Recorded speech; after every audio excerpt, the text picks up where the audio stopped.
नमस्कार बंधु, मैं पंडित शैलेंद्र शास्त्री, आपका अपने YouTube चैनल सनातनी शैलेंद्र शास्त्री पर बहुत बहुत हार्दिक स्वागत है। बंधु, आज हम चर्चा करने वाले हैं कर्क राशि की। और कर्क राशि पर जो 13 अगस्त से प्रारंभ हुए गुरुदेव पुनर्वसु नक्षत्र में प्रवेश कर गए हैं और उस प्रवेश का पुनर्नक्षत्र में प्रवेश करने का पुनर्वसु नक्षत्र में प्रवेश करने का कर्क राशि के जीवन पर क्या प्रभाव पड़ने वाला है, किस प्रकार से व्यापार वाणिज्य दाम्पत्य जीवन, आपके शेयर बाजार मार्केटिंग, आपका कर्म भाग्य, आपकी किस प्रकार की शत्रु बीमारी कर्ज क्या बढ़ने वाला है, क्या समाप्त होने वाला है, सारी स्थितियों की चर्चा हम इस वीडियो के माध्यम से करेंगे। कृपा करके वीडियो को अंत तक अवश्य देखिएगा। बंधु, पहले हम चर्चा करेंगे पुनर्वसु नक्षत्र क्या है। देखिए, पुनर्वसु नक्षत्र है जैसे पुणे से स्थापना, पुणे से वास करना, यानी पुनर्वसु यानी पुणे से उस स्थान पर वास कराना, यानी पुणे से किसी स्थिति को आप खो चुके हैं, पद को, प्रभाव को, धन को, दौलत को, किसी को भी आप जब खो चुके हैं तो गुरुदेव इस नक्षत्र में प्रवेश करके आपको उसे पुणे से स्थापित करना और पुणे से प्राप्त कराने में गुरुदेव का पूर्णतः से सहयोग मिलने वाला है। बंधु, पुनर्वसु नक्षत्र में ही भगवान राम का जन्म हुआ था और भगवान राम अधर्म को नाश करने के लिए, धर्म की स्थापना करने के लिए, यानी पुणे से स्थापना करने के लिए इस धरा धरती धाम पर प्रकट हुए थे। कहते हैं ना, तो यदा यदा ही धर्म से ग्लानिर्भवति भारत अभ्युत्थान नाम धर्म से तदात्मनम सृजाम्यहम्। अधर्म को मिटाने के लिए परमात्मा धर्म के रूप में यहाँ आए और धर्म की स्थापना की। उसी प्रकार से कर्क राशि के जीवन में पुनर्वसु नक्षत्र में प्रवेश करके गुरुदेव वहां पर आपको धन, लाभ, धर्म, मोक्ष, काम, यानी सभी व्यापार वाणिज्य दाम्पत्य जीवन सब में कुछ न कुछ इंक्रीज करने वाले हैं, कुछ न कुछ बढ़ोतरी देने वाले हैं। तो कर्क राशि की चर्चा करेंगे। कर्क राशि के द्वादश भाव में गुरुदेव गोचर कर रहे हैं इस नक्षत्र में, और ये द्वादश भाव आपका व्यय का है, मोक्ष का है, विदेश यात्रा का है, और ये जो भाव है आपका विदेश से संबंधित भाव है। यहां पर आपको जैसे विदेश में अब तक किसी प्रकार की आपको यहां आवास करने में परेशानी रही, या आपका वीजा रिन्यूअल नहीं हुआ, आपके वीजा की कोई परेशानी हुई, तो वहां आपको ये पुनर्वसु यानी पुणे से स्थापित करेंगे, पुणे से उसमें रिन्यूअल करेंगे, पुणे यहाँ पर विदेश यात्रा में वहां आवास कराने में आपका सहयोग करने वाले हैं, क्योंकि ये मोक्ष का भाव है, ये आपका विदेश यात्रा का भाव है, और व्यय को थाम कर रखेंगे। यहां से हम गुरुदेव की बात करते हैं। गुरुदेव जो जिन जिन घरों के स्वामी, उन घरों से आपके जीवन में क्या प्रभाव पड़ने वाला है। देखिए, ये एक तो आपके द्वादश भाव के स्वामी है, एक आपके नवम भाव के स्वामी है, यानी द्वादश भाव में आपका ये जो कि यानी भाग्य भाव का, यानी आकस्मिक बदलाव का भाग्य, यानी एकदम से अचानक से आपके जीवन में कुछ ऐसा बदलाव आएगा जिससे आपको लगेगा कि हाँ, मुझे लाभ की प्राप्ति हुई है, क्योंकि यहाँ ये अष्टम भाव के स्वामी बनते हैं, उधर वहां द्वादश भाव के स्वामी बनते हैं, तो यहां से आपको पूर्णतः से लाभ की प्राप्ति होने वाली है। देखिए, गुरुदेव की 3 प्रकार की दृष्टियां, पंचम, सप्तम और अष्टम दृष्टि।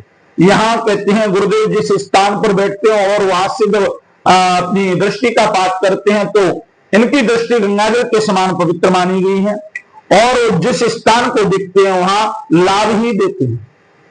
यहां से आपके षष्टम भाव को, यहां से आपके चतुर्थ भाव पर दृष्टि बनाए हुए हैं, उनकी पंचम दृष्टि आपके चतुर्थ भाव पर जाती है, और ये चतुर्थ भाव आपका जो है ना, आपके व्यापार, परिवहन, वाहन, मकान, प्रॉपर्टी आदि से संबंधित है। इन सभी में गुरुदेव एक जैसे मां की तरह देखभाल करने वाले हैं, क्योंकि पुनर्वसु नक्षत्र जो है उसकी जो देवी है वो अदिति माता है, देवताओं की जो देवी है वो यहाँ पुनर्वसु नक्षत्र की आदिष्टात्री देवी है, उपासिका है।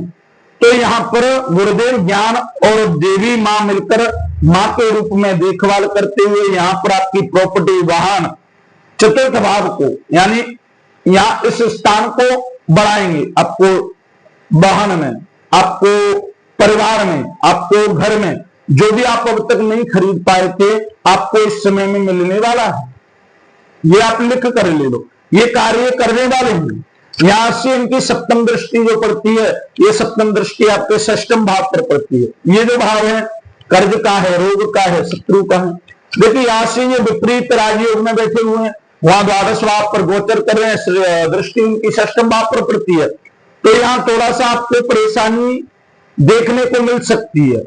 लेकिन यहां पुनर्वसु नक्षत्र में प्रवेश के कारण ये आपके रोग को समाप्त करेंगे, आपके कर्ज को समाप्त करेंगे, आपके शत्रुओं का विनाश करेंगे। यहां से सीधा दृष्टिपात करते हुए षष्ठम भाव पर ये आपके रोग, शत्रु और कर्ज का विनाश करने वाले हैं। बंधु यहां से नवम दृष्टि जो गुरुदेव के यहाँ पर अष्टम भाव पर पड़ती है, और अष्टम भाव आपका पता है आक्षिण का, आक्षिण लाभ का है, सुख का है, ये जमीन से जुड़ा हुआ भाव है।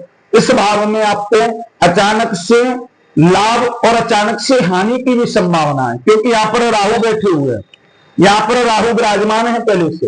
अब राहु विराजमान है, राहु छलिया है, और राहु एकदम से आपकी बुद्धि को भ्रमित करेंगे कि भाई रातों रात शॉर्टकट रास्ता अपनाकर हम करोड़पति बन जाएं या हम लाखों का धन कमा लें। लेकिन यहाँ पर गुरुदेव यहाँ भी विपरीत स्थिति बनती है, और यहाँ पर गुरुदेव ज्ञान और मां की तरह, जैसे मां पुनर्वसु नक्षत्र के रूप में विराजमान है आपके कर्क राशि वाले जातकों के लिए, तो यहाँ राहु को कंट्रोल में करके रखेंगे।